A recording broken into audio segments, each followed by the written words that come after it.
आज इस वीडियो में हम बात करेंगे डेल्यूशनल डिसऑर्डर के बारे में। डेल्यूजन का मतलब होता है मन का वहम, यानी कि शक करने की बीमारी।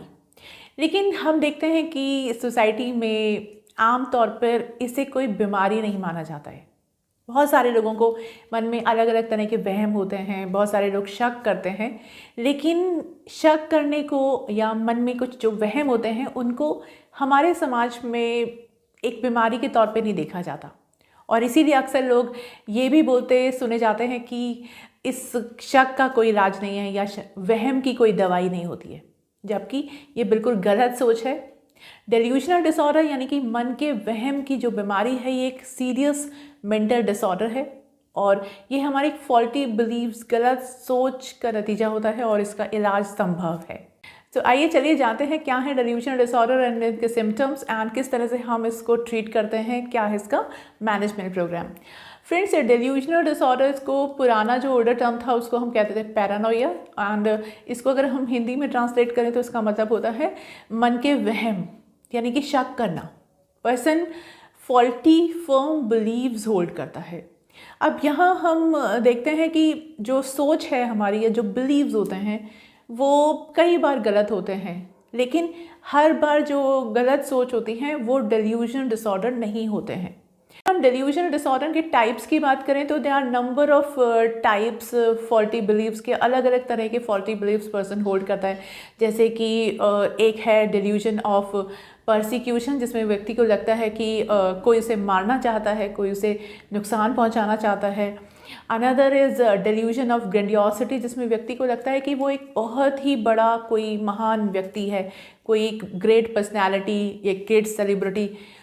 And one more interesting type of delusion is कि कुछ लोगों को होता है ना रेयर केस, जिसमें व्यक्ति को लगता है कि उसका किसी बड़ी सेलिब्रिटी के साथ में, किसी पब्लिक फिगर के साथ में अफेयर चल रहा है। एंड इसके अलावा एक और जो बहुत ही कॉमन डेल्यूजन है वो है डेल्यूजन ऑफ इनफिडेलिटी, यानी कि पत्नी या पति पर शक करना।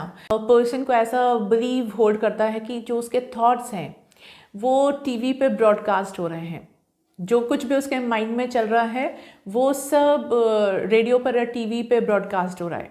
या फिर जैसे उसको लगता है कि कोई एविल स्पिरिट है, कोई भूत प्रेत आत्मा, वो उसका पीछा करती है, उसको जान से पाना चाहती है। तो ये भी एक तरह के डेल्यूजन्स हैं। और इसके अलावा बहुत सारे बार लोगों को लगता है कि उसके खाने में जहर मिला दिया गया है, लोग उसके लिए साजिश कर रहे हैं, कोई षड्यंत्र रचा जा रहा है, पुलिस उसके पीछे पड़ी है। लेकिन अगर उसे पूछा जाता है कि वो कौन लोग हैं तो वो पर्टिकुलर किसी व्यक्ति का नाम नहीं बता सकता। So this is the reason कि जो व्यक्ति है उसकी जो सोच है वो किसी पर्टिकुलर बेसिस पे नहीं है, कोई इसका एविडेंस नहीं है।